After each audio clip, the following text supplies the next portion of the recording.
विधायक श्री साधन सरकार जी, जोयल मुर्मू जी, श्रीमती दीपाली विश्वास जी, गोपाल चंद साहा जी, भारतीय जनता पार्टी के हमारे सभी पदाधिकारीगण और भारी संख्या में इस परिवर्तन यात्रा के साथ साक्षी बने हुए मालदा और उत्तर बंगाल के सभी उपस्थित भाइयों बहनों, मुझे वंदे मातरम के अमर घोष से संपूर्ण देश के अंदर राष्ट्रीय चेतना को जागृत करने वाली इस वीर भूमि स्वामी रामकृष्ण परमहंस, स्वामी विवेकानंद पावन भूमि को मैं कोटि कोटि नमन करते हुए आप सभी का हृदय से मैं अभिनंदन करता हूं।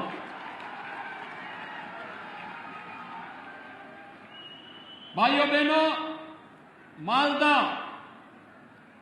भारत की सनातन संस्कृति की भूमि है और भारत की सनातन संस्कृति की इस भूमि को कोटि कोटि नमन करते हुए आज मैं अपने आप को सौभाग्यशाली मानता हूं कि मुझे इस परिवर्तन यात्रा में आपके साथ सहभागी बनने का अवसर प्राप्त हुआ है।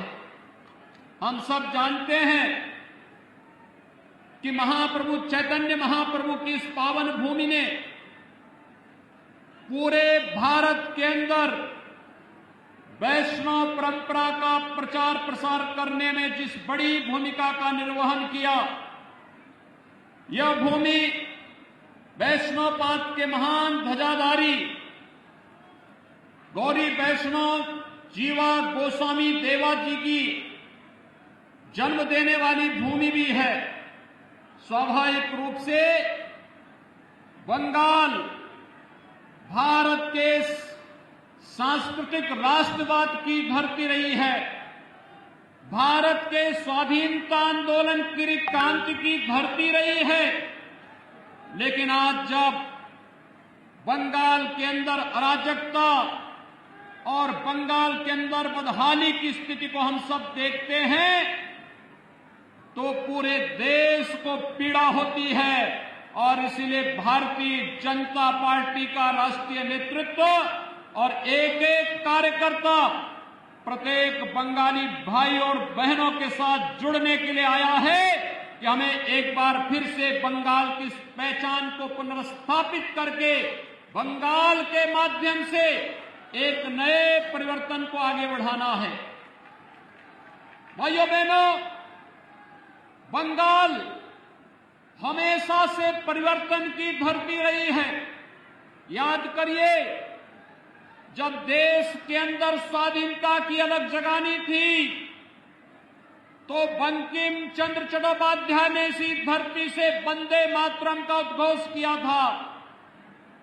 आनंद मठ उपन्यास के माध्यम से उन्होंने भारत की सुप्त चेतना को जागृत करके पूरे देश के अंदर राष्ट्रीयता का जो संचार किया था, आज भी हर भारतीय अपने राष्ट्रीय गीत के रूप में वंदे मातरम को मान करके भारत के स्वाभिमान और सम्मान का अलग देश और दुनिया के सामने प्रस्तुत करता है।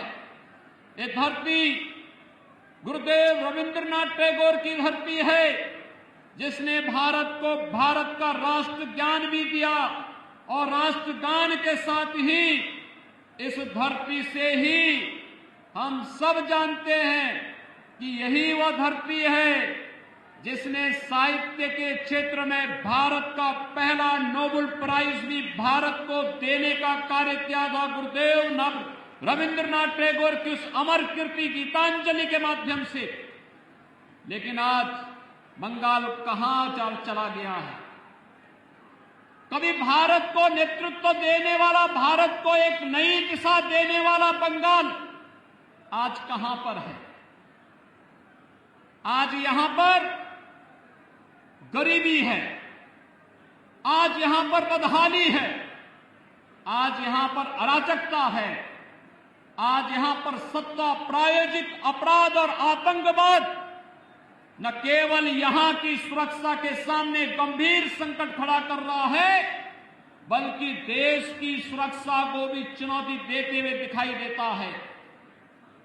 आज बंगाल में केंद्र सरकार की कल्याणकारी योजनाओं को लागू नहीं करने दिया जाता है और आज बंगाल के अंदर एक तरफ यहां पर जिस बंगाल ने आदिशक्ति मां भगवती दुर्गा के अनुष्ठान का श्री गणेश करके पूरे देश के अंदर शक्ति का एक नया संचार किया था, आज उस बंगाल के अंदर दुर्गा पूजा पे प्रतिबंध लगाया जाता है।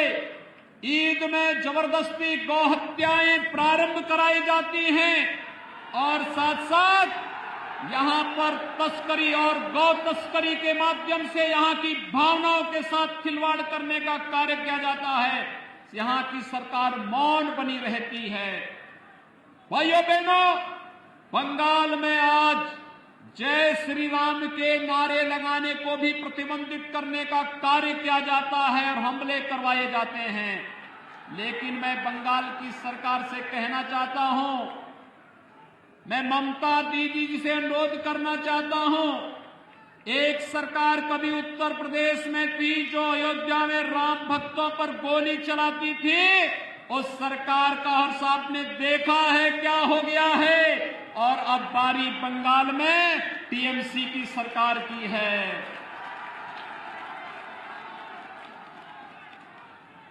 जो भी राम का द्रोही है, याद रखना, मालदा की धरती से ही मैं इस बात को कह रहा हूं, होली आने वाला है अभी कुछ ही दिनों के बाद, और कभी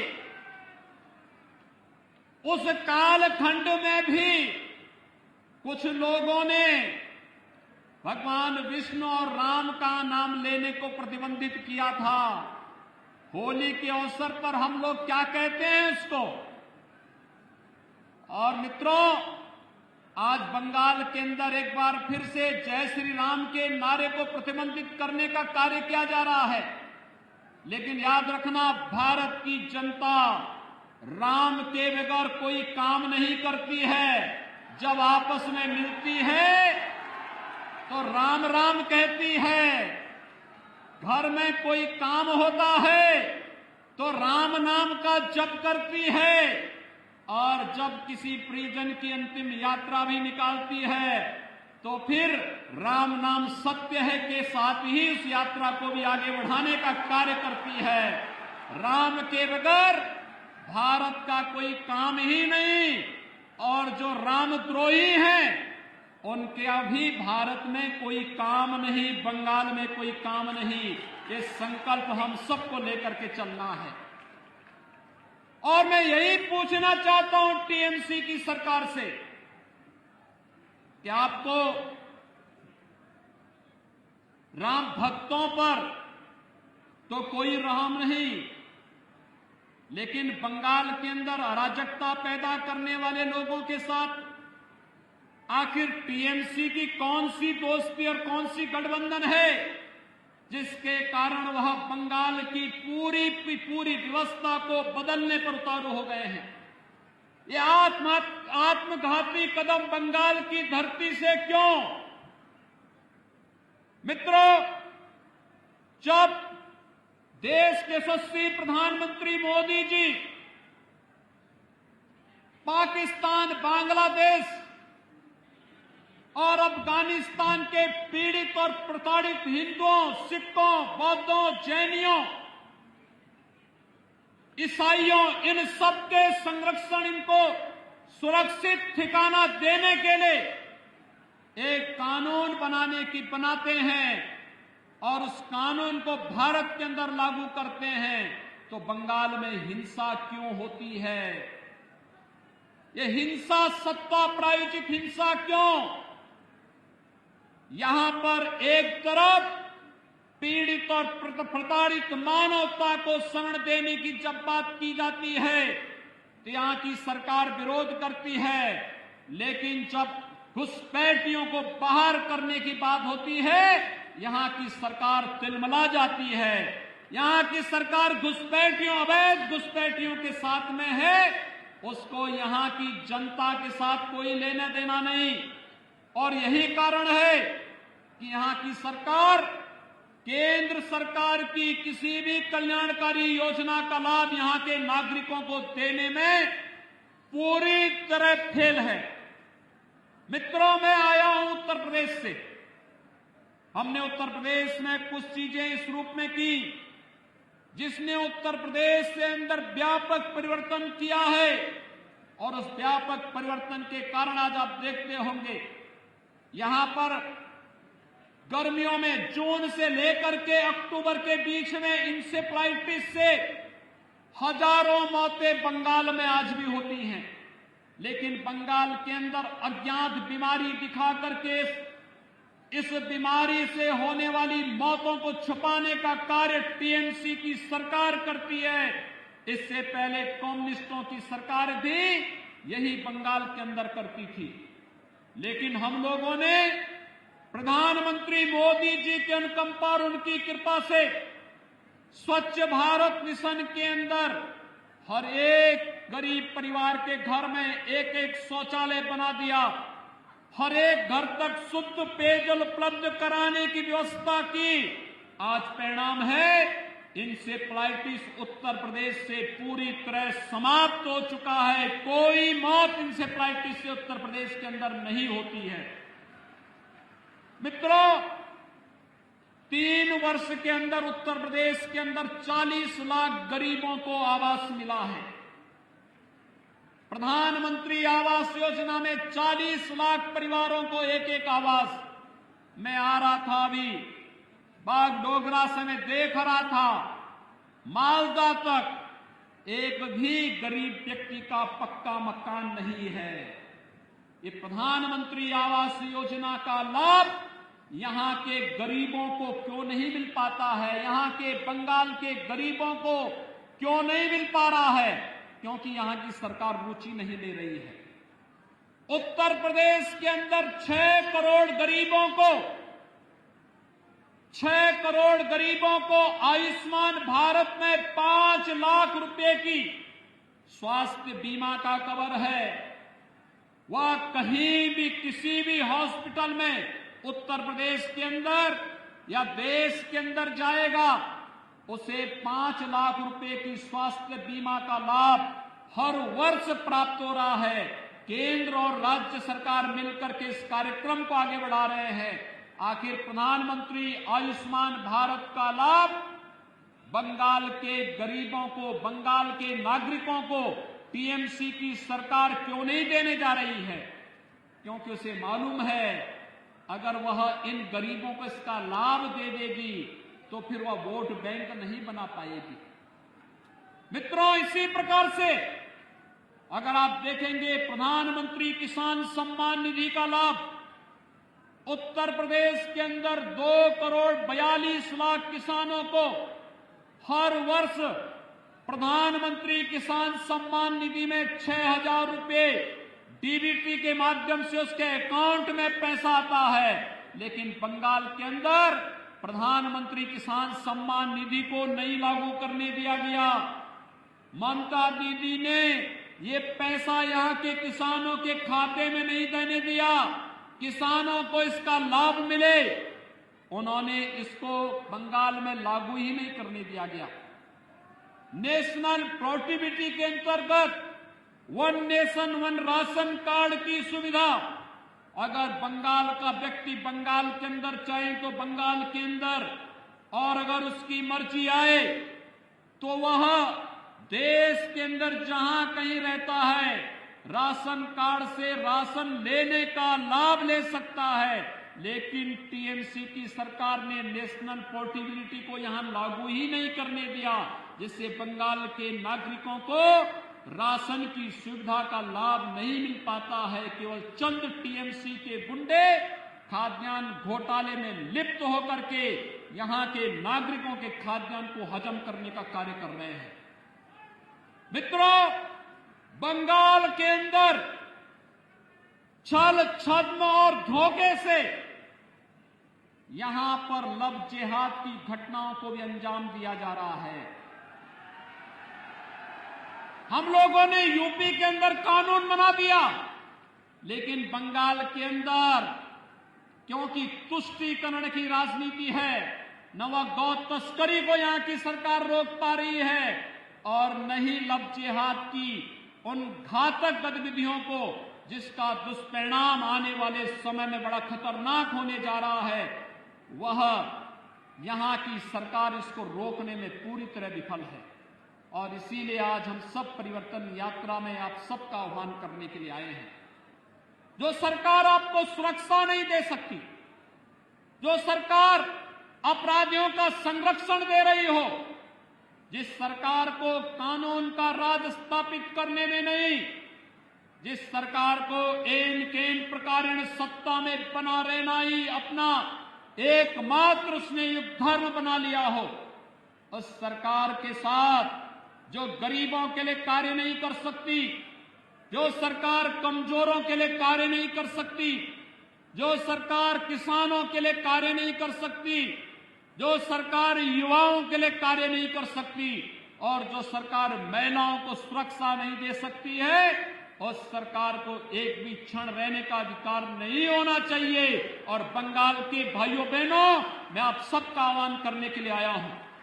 ये परिवर्तन यात्रा में जो उमड़ा हुआ ये जन सैलाब है, ये बंगाल के परिवर्तन का साक्षी बन करके इस परिवर्तन का बाघ बनने के लिए उतारू हो गया है। और ये बाघ इस रूप में उतारू हो चुका है, उसने संकल्प ले लिया है। मोदी जी के नेतृत्व में पूरे देश के अंदर जिस तरीके से कोरोना प्रबंधन का कार्य किया गया, हम आभारी हैं प्रधानमंत्री मोदी जी के।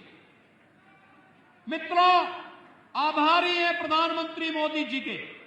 उन्होंने कोरोना कालखंड के अंदर गरीब कल्याण पैकेज की घोषणा करके हर गरीब को फ्री में राशन देने का काम किया, हर गरीब को गरीब कल्याण पैकेज का लाभ दिया, जनधन अकाउंट धारी को 500 रुपये महीने लगातार 3 महीने तक देने का कार्य किया, हर वृद्धजन को, हर निवासित महिला को, हर दिव्यांग जन को भी उन्होंने 1,000 रुपये की राशि, भरण पोषण की राशि उपलब्ध कराई। और प्रधानमंत्री किसान सम्मान निधि से जुड़े हुए लोगों को भी उस दौरान अतिरिक्त पैसे की व्यवस्था उन्होंने उस समय की थी। आत्मनिर्भर भारत पैकेज के अंदर भी उन्होंने एमएसएमई के लिए, परंपरागत उद्यम के लिए, भारत के गांवों के लिए, गरीबों के लिए, व्यापारियों के लिए एक बेहतर पैकेज की घोषणा की। कोरोना प्रबंधन में चाहे वह जिस भी राज्य ने जो डिमांड की, राज्यों को तो उसका लाभ दिया ही, लेकिन हम आभारी हैं प्रधानमंत्री मोदी जी के और भारत के वैज्ञानिकों के, जिन्होंने भारत को कोरोना से बचाने के लिए 2 स्वदेशी वैक्सीन भी दिए और वैक्सीन इस समय युद्ध स्तर पर लग रहे हैं। कल से आपने देखा होगा 60 वर्ष के ऊपर के लोगों को भी वैक्सीन लगना प्रारंभ हो गया है। ये 60 वर्ष से ऊपर के लोगों को वैक्सीन लगना और भारत के नागरिकों के साथ साथ दुनिया के अपने मित्र देशों को भी वैक्सीन पहुंचाना, यह एक नया भारत की वो तस्वीर है जो दुनिया के अंदर भारत के 135 करोड़ लोगों की ताकत का एहसास करा रहा है। और उस नए भारत के साथ नए बंगाल को भी आगे आकर की इस अंगड़ाई में सहभागी बनना पड़ेगा। और इसी आह्वान के लिए आज हम सब आपके बीच आए हैं।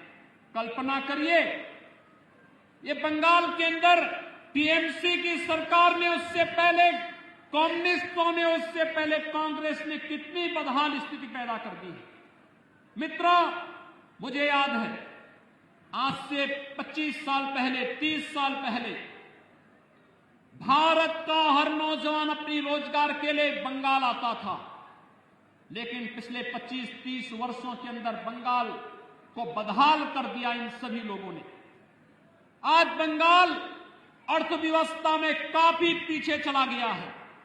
और उत्तर प्रदेश के अंदर भारतीय जनता पार्टी की सरकार थी, पहले उत्तर प्रदेश का नौजवान अपनी रोजी रोजगार के लिए बंगाल आता था और आज मैं देखता हूं बंगाल का व्यक्ति रोजी रोजगार के लिए दिल्ली और उत्तर प्रदेश की तरफ रुख कर रहा है। उत्तर प्रदेश आज देश की दूसरी अर्थव्यवस्था बन गया है। आखिर बंगाल आपका पश्चिमी बंगाल क्यों नहीं बन सकता है, जबकि संभावनाएं थी यहां पर, लेकिन यहां की सरकार ने उस प्रकार की सोच ही पैदा नहीं होने दी है। ये विकास में रुचि नहीं लेना चाहते और विकास में तो रुचि नहीं, लेकिन राष्ट्रीय सुरक्षा के साथ भी ये लोग खिलवाड़ कर रहे हैं। आपने देखा होगा मोदी जी के नेतृत्व में जब देश के अंदर सरकार आई, पहले गरीबों के कल्याण के लिए योजनाएं बनी, गरीबों के कल्याण के लिए बनने वाली योजनाओं के साथ फिर उन्होंने देश की संप्रभुता को सुरक्षित रखने के लिए कार्यक्रमों को आगे बढ़ाया। याद करिए 5 अगस्त 2019 की तिथि, देश के अंदर आतंकवाद की प्रतीक बनी धारा 370 को हटाने का कार्य भी मोदी जी के नेतृत्व की भारतीय जनता पार्टी की सरकार ने किया था। याद करिए इसी धरती पर पैदा होने वाले डॉक्टर श्यामा प्रसाद मुखर्जी ने घोषणा की थी, एक देश में 2 प्रधान, 2 विधान और 2 निशान नहीं चलेंगे। और उन्होंने कश्मीर मुक्ति के लिए एक आंदोलन प्रारंभ किया था। मित्रों, डॉक्टर श्यामा प्रसाद मुखर्जी के इस सपने को साकार किया है प्रधानमंत्री मोदी जी ने और गृह मंत्री अमित शाह जी ने। उन्होंने धारा 370 को कश्मीर की धरती से पूरी तरह समाप्त करके आज कश्मीर भारत के संविधान और भारत के कानून के अनुरूप भारत की व्यवस्था के साथ चल करके विकास की एक नई ऊंचाइयों को पार कर रहा है। मित्रों, 500 वर्षों से हर भारतीय जनमानस की अभिलाषा थी, वह अभिलाषा थी जिसके लिए बंगाल से भी कार सेवा करने के लिए हजारों नौजवान गए थे। श्री राम कोठारी और शरद कोठारी के बलिदान को कौन विस्मृत कर सकता है, जिन्होंने अयोध्या में बाबरी ढांचे को हटाने के लिए अपना बलिदान दिया था। और आज उस सपने को भारतीय जनता पार्टी की सरकार ने साकार किया है।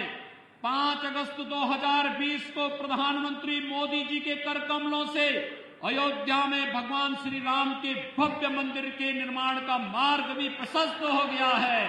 अब अयोध्या में भगवान राम के भव्य मंदिर का निर्माण कार्य जिस युद्ध स्तर पर प्रारंभ हुआ है, आपने निधि समर्पण के आयोजन के साथ बंगाल के लोगों ने जो योगदान किया है, मैं आप सभी का हृदय से अभिनंदन करता हूं और आप सबका मैं आह्वान करता हूं, अयोध्या में भगवान राम के भव्य मंदिर निर्माण के साथ आपका समर्पण और आपका सहयोग प्राप्त हो गया है। इस परिवर्तन के साथ जुड़िए और भारतीय जनता पार्टी की इस परिवर्तन यात्रा के साथ जुड़ करके बंगाल के अंदर भारतीय जनता पार्टी की सरकार को लाइए और अयोध्या में भगवान राम के मंदिर में दर्शन करके बंगाल को बचाने और बंगाल को समृद्धि के पथ पर अग्रसर करने के आह्वान के साथ हम सभी को आगे बढ़ना पड़ेगा। भारतीय जनता पार्टी कर सकती है। मित्रों, आज जब टीएमसी की सरकार सुश्री ममता बनर्जी जी के नेतृत्व में पूरी तरह विफल हो चुकी है, तब उनके द्वारा तमाम प्रकार के अनर्गल आरोप पर प्रलाप किए जा रहे हैं। उनके द्वारा जिस प्रकार की टिप्पणियां और जिस प्रकार के वक्तव्य दिए जा रहे हैं, मुझे आश्चर्य होता है कि इतने लंबे समय तक मुख्यमंत्री रहने वाला व्यक्ति इस तेजी के साथ आपा खो दे, ये बड़ी विचित्र सी स्थिति है। उनके द्वारा जिस प्रकार की बातें और जिस प्रकार की वक्तव्य दिए जा रहे हैं, ये बंगाल का अपमान है, बंगाल के नागरिकों के साथ धोखा है। आप देख रहे हैं गंगा मैया तो उत्तराखंड से उत्तर प्रदेश होते हुए बिहार और झारखंड होते हुए पश्चिमी बंगाल होते हुए गंगा सागर तक जाती है। ये गंगा मैया तो भारत की एकात्मता की एक बहुत पवित्र धारा का एहसास हम सबको कराती है, जो एक भारत श्रेष्ठ भारत के साथ हम सब को जोड़ती है। लेकिन आज कुछ लोग हैं जो बंगाल के अंदर रह करके भारत की एकात्मता को चुनौती देने की मुद्रा में लगातार अपने राजनीतिक स्वार्थों के लिए तुष्टीकरण की भेंट बंगाल को चढ़ा देना चाहते हैं। हमें बंगाल को तुष्टीकरण की भेंट नहीं चढ़ने देनी है। गंगा की अविरलता और निर्मलता को तो बनाए रखने के लिए नमामि गंगे परियोजना के माध्यम से प्रधानमंत्री मोदी जी के द्वारा कार्य किया जा रहा है, और साथ साथ गौ हत्या को रोकने के लिए भी बड़ा कार्यक्रम हम लोग प्रारंभ करने जा रहे हैं। उत्तर प्रदेश के अंदर कोई गौ हत्या नहीं कर सकता।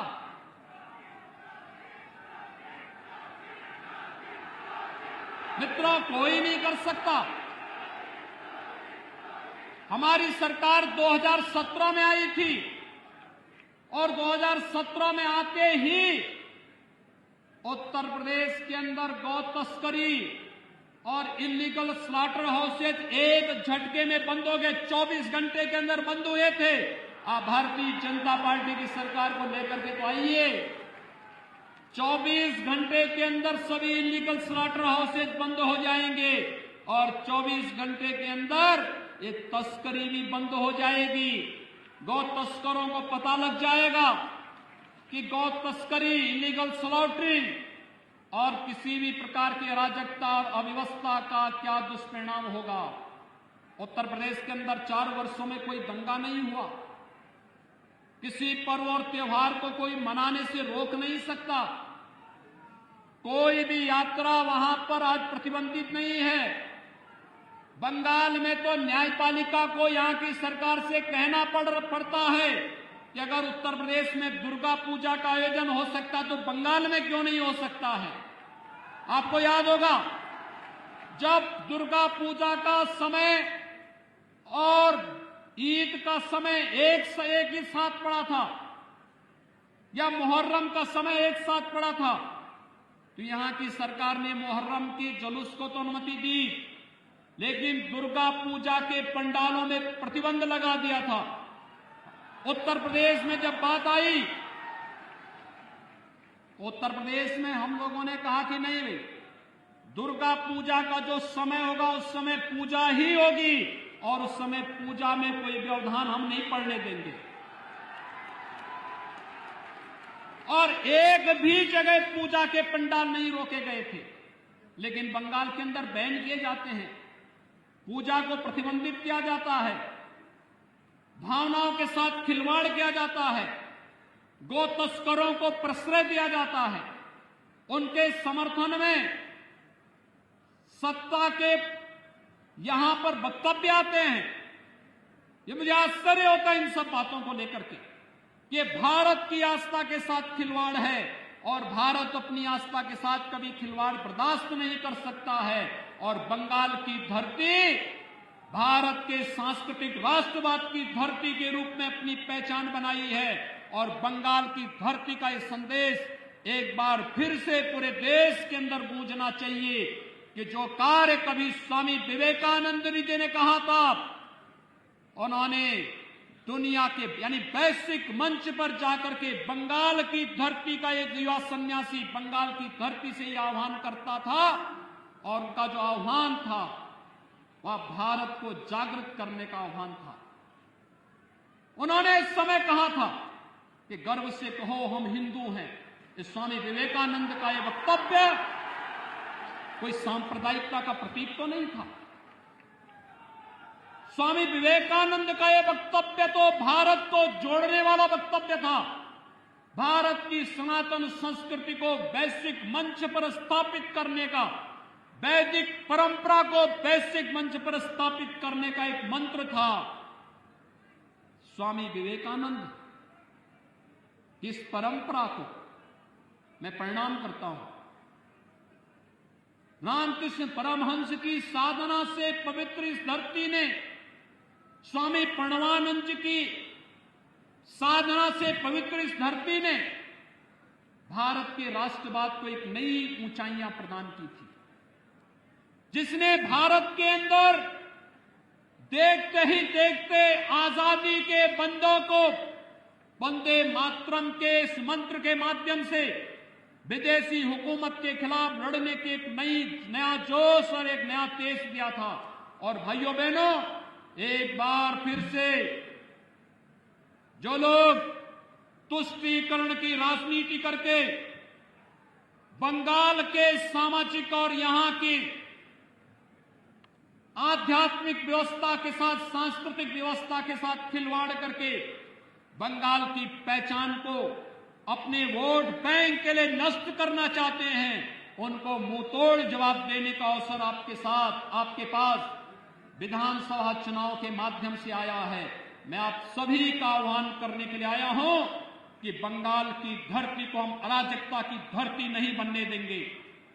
आप निश्चिंत रहिए, भारतीय जनता केवल अब ये 1 महीने का मात्र समय है। 1 महीने के अंदर एक परिवर्तन जमीन पर उतरता हुआ दिखाई देगा। ये आपका एक जमावड़ा इस बात को प्रदर्शित करता है। तब टीएमसी के नाम पर जो लोग गुंडागिर्दी कर रहे हैं, आप देखते होंगे उत्तर प्रदेश के अंदर जो लोग पहले गुंडागिर्दी करते थे, आज वे लोग अपने गलियों में अपने गले में तख्ती बांध करके चलते हैं कि रहम कर दो। और मैं कह सकता हूं, मैं देख रहा था एक तस्वीर, भारतीय जनता पार्टी के एक कार्यकर्ता की बुजुर्ग माता को टीएमसी के गुंडों ने इस बेरहमी के साथ पीटा और उनके मुंह पर जो सूजन था उसको देखते हुए आंखों में आंसू आ रहे थे कि कितने बेरहम और बर्बर हैं ये लोग। एक महिला को भी नहीं छोड़ते। और अपराधी अगर अपराध करता है तो पुलिस का काम है अपराधी के खिलाफ कार्रवाई करना, प्रशासन का काम है, शासन का काम है उस अपराधी के खिलाफ कार्रवाई करना। लेकिन अगर शासन और प्रशासन अपराधी के खिलाफ कार्रवाई करने की बजाय वक्तव्य दें कि ये सूजन तो घर के विवाद का है, ये पीटने से नहीं सूजन आया है, ये सूजन तो दिखाई दे रहा है मुझ पे, चोट के निशान है, और तब भी बयान दिया जा रहा है कि ये सूजन तो मामूली से विवाद के कारण खड़ा हुआ है। आश्चर्य होता है मुझे, ये पार्टी बनकर के काम करना बंद करे। और मुझे लगता है कि बहुत समय नहीं, भाइयों बहनों, भारत निर्वाचन आयोग ने चुनाव की घोषणा कर दी, चुनाव की प्रक्रिया प्रारंभ हो चुकी है। बस अब मान करके चलिए 2 मई के बाद भारतीय जनता पार्टी की सरकार जब बंगाल के अंदर बनेगी तो टीएमसी और कम्युनिस्टों के नाम पर गुंडागिर्दी और अराजकता फैलाने वाले गुंडे अपनी जान की भीख मांगते हुए गलियों, अपने गले में तख्ती लेकर के घूमते हुए फिरेंगे। और उस समय फिर वह दृश्य देश के सामने होगा कि जो भी कानून के साथ खिलवाड़ करेगा उसको अपनी जान की भीख मांगने के लिए इसी प्रकार से मजबूर होना पड़ेगा।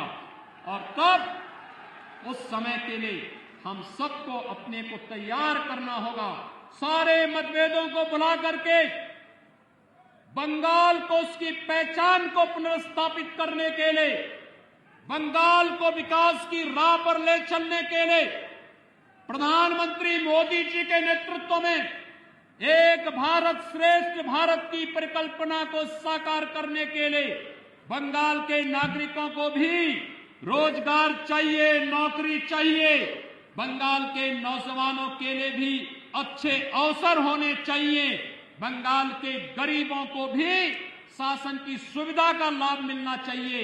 बंगाल के किसानों को भी प्रधानमंत्री किसान सम्मान निधि का लाभ मिलना ही चाहिए और बंगाल के गरीबों को भी स्वास्थ्य बीमा का कवर मिलना ही चाहिए।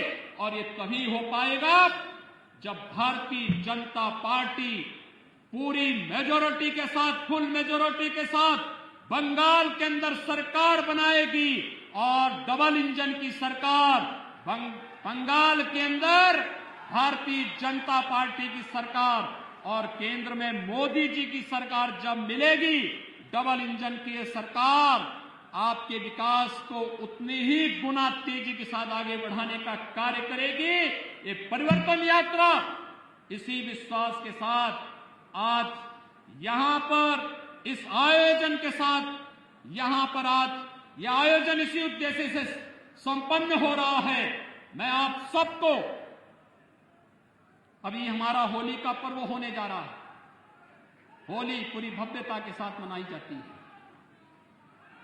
होली के आयोजन के साथ आप सबको मैं अग्रिम शुभकामनाएं देता हूं, अभिनंदन करता हूं आप सभी का। और होली के उत्सव को चुनाव के साथ जोड़ते हुए ये रंग बिरंगी होली 2 मई को बंगाल के अंदर सांस्कृतिक राष्ट्रवाद की दीपावली का उत्सव भी मनाया जाना चाहिए। इस संकल्प के साथ हम सब आगे बढ़ेंगे। आप सबके प्रति मेरी शुभकामनाएं। धन्यवाद। जय जय श्री राम। जय जय श्री राम।